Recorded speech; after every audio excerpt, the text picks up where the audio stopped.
नमस्कार। देवरिया की आवाज रेडियो केसरी से प्रस्तुत है स्थानीय हालचाल। पहले मुख्य हालचाल। त्योहारों को लेकर शांति समिति की जा रही है बैठक। एसी कोच का बिस्तर चुराते हुए रेल कर्मी को ही किया गया गिरफ्तार। स्वस्थ नारी सशक्त परिवार अभियान की हुई है शुरुआत। साक्षरता परीक्षा का हुआ सफल आयोजन। और मेडिकल कॉलेज में अब कम दरों पर मिलेगा ब्लड और प्लेटलेट्स। स्थानीय हालचाल के इस अंक के साथ मैं अनिकेत मिश्र। अब हालचाल विस्तार से। आगामी त्योहार जैसे दुर्गा पूजा, दशहरा आदि को शांतिपूर्ण और सुव्यवस्थित तरीके से संपन्न कराने के लिए जगह जगह पुलिस शांति समिति की बैठक कर रही है। इसी कड़ी में तरकुलवा और बरियारपुर पुलिस ने अपने अपने क्षेत्रों में आज शांति समिति की बैठक की। साथ ही दुर्गा पूजा प्रतिमा स्थापन करने वाले आयोजकों, डीजे संचालकों और मूर्ति निर्माताओं के साथ भी बैठक की गई। इस दौरान तमाम पुलिस के पदाधिकारी गण इस बैठक में शामिल हुए। आयोजकों को उच्चाधिकारी गण के द्वारा प्राप्त आदेशों और दिशा निर्देशों से अवगत कराया गया। सभी आयोजकों से अपेक्षा की गई कि वे नियमों का पालन करते हुए त्योहार को शांतिपूर्ण ढंग से संपन्न कराएं। बैठक में अन्य कई बिंदुओं पर भी चर्चा हुई, जिसमें ध्वनि नियंत्रण, डीजे और साउंड सिस्टम का उपयोग निर्धारित मानकों के अंतर्गत करने का निर्देश दिया गया। रात 10 बजे के बाद किसी भी प्रकार का ध्वनि प्रदूषण प्रतिबंधित किया गया है। अवकाश अवधि में कानून व्यवस्था बनाए रखने के लिए आयोजकों से सहयोग की अपील भी की गई है।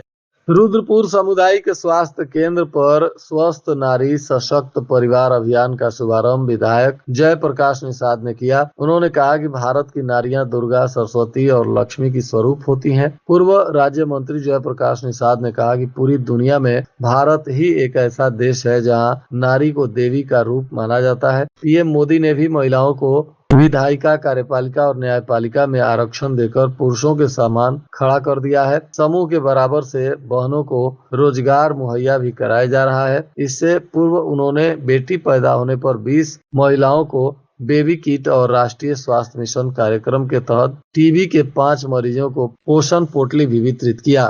ट्रेन में जांच के दौरान सीआईबी तथा आरपीएफ की टीम ने एक युवक को रेल के एसी कोच के उपयोग में आने वाले कपड़ों के साथ पकड़ लिया। जांच के दौरान युवक रेल विभाग में ही अप्रेंटिस करने की जानकारी दिया। युवक ने बताया कि वह एसी कोच में उपयोग किए जाने वाले चादर, कंबल, तौलिया आदि को चुरा कर घर ले जा रहा था। लखनऊ बरौनी एक्सप्रेस में सीआईबी प्रभारी अरविंद कुमार यादव अपनी टीम के साथ ट्रेनों की जांच कर रहे थे। इसी बीच B5 कोच में युवक को संदिग्ध अवस्था में पाया गया। जांच करने पर उसके पास एक बोरा मिला, जिसमें एसी कोच में इस्तेमाल करने वाले तौलिया, चादर, कंबल, तकिया आदि बरामद हुआ। पूछताछ के दौरान आरोपी युवक ने बताया कि वह बेगूसराय के बरियारपुर का रहने वाला है तथा उसका नाम राघव चौधरी पुत्र बलराम चौधरी है। वह लखनऊ में मैकेनिकल विभाग में अप्रेंटिस कर रहा है। आरोपी युवक के पास से 6 तकिया तथा 9 कवर, 5 चादर पीस और तौलिया तथा 3 कंबल, 4 बड़ी तौलिया, कारवेज बैग इत्यादि बरामद किया गया है। अब आरोपी पर विधि सम्मत कानूनी कार्रवाई की जा रही है।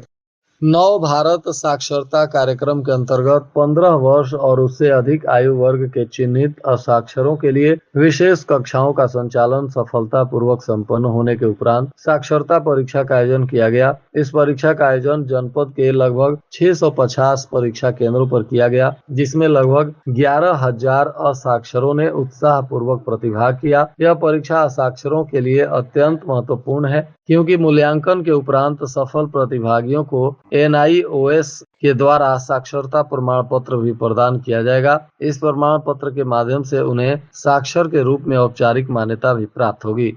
मेडिकल कॉलेज के रक्त कोष यानी ब्लड बैंक से अब ब्लड और प्लेटलेट्स काफी कम शुल्क में प्राप्त किया जाएगा। यह शुल्क पहले के मुताबिक आधी कर दी गई है। यह निर्णय जनहित को देखते हुए लिया गया है। शुल्क कम होने से निजी अस्पतालों में इलाज करा रहे मरीजों को काफी सहूलियत होगी। मेडिकल कॉलेज के ब्लड बैंक में अस्पतालों में भर्ती मरीजों के लिए निःशुल्क ब्लड की सुविधा है। वहीं बाहर और नर्सिंग होम प्राइवेट अस्पताल में इलाज कराने वाले मरीजों को भी ब्लड, अवयव उपलब्ध कराए जाते हैं। इसके लिए उन्हें निर्धारित शुल्क देना पड़ता है। शुल्क अधिक होने से मरीजों और तीमारदारों को परेशानी होती थी। इसे लेकर महानिदेशक चिकित्सा शिक्षा एवं प्रशिक्षण के आदेश के बाद प्राचार्य प्रोफेसर राजेश कुमार बर्नवाल के निर्देश पर अब ब्लड का शुल्क कम कर दिया गया है। अब होल ब्लड 1050, पीआरबीसी 1050, प्लाज्मा और प्लेटलेट्स के लिए 300 रुपए प्रति यूनिट शुल्क जमा करना होगा।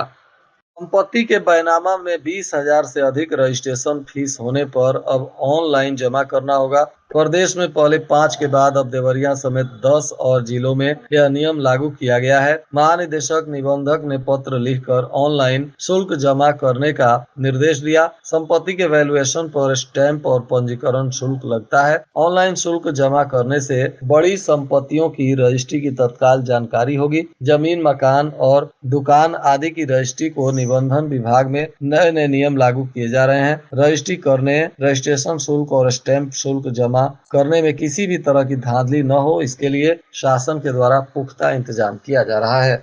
जिले में 35 वर्ष तक ओबरी देव के रहने वाले दंपत्ति के 35 वर्ष तक चले मुकदमे में परिवार न्यायालय के अपर प्रधान न्यायाधीश की अदालत ने फैसला सुना दिया। 3.5 दशक तक चले मुकदमे के बाद अदालत ने पाया कि दोनों का विवाह वैध नहीं है, इसलिए दोनों पति पत्नी नहीं है। पत्रावली में 10 वर्ष से केवल बहस की कार्रवाई चल रही थी। बताया जा रहा है कि ओबरी देव के रहने वाले राम बली और विद्यावती के बीच 90 के दशक में मनमुटाव हुआ, जिसके बाद राम बली की तरफ से तलाक का मुकदमा दायर हुआ। इसके बाद विद्यावती की तरफ से हर्जा खर्चा दाखिल किया गया था और इसी मामले में सुनवाई चल रही थी, जिसके बाद अब अदालत ने 35 वर्षों के बाद पाया कि ये दोनों पति पत्नी हैं ही नहीं। बताया जा रहा है कि एक नहीं कुल 7 मुकदमे दायर किए गए और मुकदमा शुरू हुआ। पक्षकारों के बीच मुकदमेबाजी का अनंतहीन सिलसिला थमने का नाम नहीं ले रहा था। अपर प्रधान न्यायाधीश परिवार न्यायालय ब्रजेश मणि त्रिपाठी ने मामले की पहली सुनवाई के दिन ही देखा कि पक्षकारों के बीच मुकदमा 1992 से चल रहा है, तो उन्होंने पक्षकारों के अधिवक्ताओं से जानने का प्रयास किया कि आखिर पत्रावली बहस क्यों नहीं हुई। नियमित सुनवाई के पश्चात अदालत ने पाया कि मामले का निपटारा तो पहले ही उच्च न्यायालय के द्वारा किया जा चुका है, लेकिन पक्षकार एक दूसरे को मात देने के लिए अनावश्यक मुकदमेबाजी कर रहे हैं। शहर में सफाई व्यवस्था बेहतर करने के लिए नगरपालिका परिषद ने सभी सरकारी कार्यालय परिसर और सार्वजनिक स्थलों पर डस्टबिन लगवाने का निर्णय लिया है, जिससे सफाई व्यवस्था में काफी सुधार आएगी। इन जगहों पर पहली बार में 50 डस्टबिन लगाए जाएंगे। इसके बाद जरूरत पड़ने पर और भी डस्टबिन लगाया जाएगा। सार्वजनिक स्थल और सरकारी कार्यालय परिसरों में भी डस्टबिन नहीं होने के कारण लोग इधर उधर प्लास्टिक का बोतल, पॉलीथीन, चाय का बट्टा और अन्य कूड़ा फेंक देते हैं, जिसको लेकर मेडिकल कॉलेज में कचरा और गंदगी फैल जाता है। इसी को नियंत्रित करने के लिए यह निर्णय लिया गया है। इस निर्णय से तमाम अस्पताल, सरकारी कार्यालय और सार्वजनिक स्थल को स्वच्छ बनाया जा सकेगा। इधर तरकुलवा थाना क्षेत्र के बरवा सेमरा में 3 दिन पहले खेलते समय गायब 5 वर्षीय मासूम का रविवार की सुबह गन्ने की खेत से शव बरामद हुआ। शव मिलने के बाद सनसनी फैल गई। परिजन हत्या का आरोप लगा रहे हैं। सीओ सिटी संजय कुमार रेड्डी के नेतृत्व में भारी पुलिस बल मौके पर तैनात की गई और मामले की तफ्तीश में जुटी हुई है। बताया जा रहा है कि बरवा सेमरा गांव के राजू यादव की 5 वर्षीय पुत्री प्रिया यादव शुक्रवार को शाम से ही शिव मंदिर परिसर में अपने 2 सहेलियों सोनाली और आयुषी के साथ लुका छुपी खेल रही थी। इसी बीच वहां से लापता हो गई। 2 दिनों तक लगातार उसको ढूंढा जा रहा था। अब बच्ची का शव बरामद हुआ है, जिसके बाद परिजनों में चीख पुकार मचा हुआ है। पुलिस इस मामले में बारीकी से जाँच कर रही है। परिजन हत्या का आरोप लगा रहे हैं। बरहज थाना क्षेत्र के सतराव के हटवा टोला में पानी से भरे गड्ढे में डूबने से 2 बच्चों की मौत हो गई। दोनों बच्चे दोस्त थे, एक साथ खेल रहे थे। इसी बीच गड्ढे में नहाने गए और गहराई में जाने से दोनों की मौत हो गई। मौत के बाद गांव में मातम पसर गया। मौके पर पहुंचकर पुलिस ने दोनों के शव को कब्जे में लेकर जांच पड़ताल शुरू कर दिया है। बताया जा रहा है कि हटवा टोला निवासी भीम यादव उम्र 9 वर्ष पुत्र मोहन यादव और किशुन यादव उम्र 8 वर्ष पुत्र राम सरीखा यादव अपने घर से पढ़ने के लिए 11 बजे निकले थे। घर वालों ने रोका तो उन्होंने शिक्षक के द्वारा बुलाने की बात कही। स्कूल बंद मिलने पर दोनों दोस्त एक साथ खेलने लगे। खेलते खेलते पानी से भरे ईंट भट्टे के गड्ढे में स्नान करने चले गए और गहराई में जाने से दोनों डूब गए। घटना के बाद से परिजनों में कोहराम मचा हुआ है। गौरी बाजार थाना क्षेत्र के गांव की रहने वाली युवती को प्रेम जाल में फंसाकर शारीरिक संबंध बनाने और धर्म परिवर्तन कराने के मामले में पुलिस ने मुख्य आरोपी अजहरुद्दीन समेत 4 आरोपियों को गिरफ्तार कर लिया है, जिन्हें आज न्यायालय में पेश किया गया और यहां से पूछताछ के बाद इन आरोपियों को न्यायिक अभिरक्षा में भेज दिया गया। उधर बयान के बाद दुष्कर्म की धारा भी पुलिस ने बढ़ा दी है और आरोपियों पर सख्त कार्रवाई करने में पुलिस जुटी हुई है। और आज के मौसम का तापमान देवरिया में न्यूनतम 27 डिग्री सेल्सियस और अधिकतम 33 डिग्री सेल्सियस रहने की संभावना है। अंत में मुख्य हालचाल एक बार फिर। त्योहारों को लेकर शांति समिति की जा रही है बैठक। एसी कोच का बिस्तर चुराते हुए रेल कर्मी को ही किया गया गिरफ्तार। स्वस्थ नारी सशक्त परिवार अभियान की हुई है शुरुआत। साक्षरता परीक्षा का हुआ सफल आयोजन। और मेडिकल कॉलेज में अब कम दरों पर मिलेगा ब्लड और प्लेटलेट्स। इसके साथ ही रेडियो रिमझिम से प्रसारित स्थानीय हालचाल का यह अंक समाप्त हुआ। नमस्कार।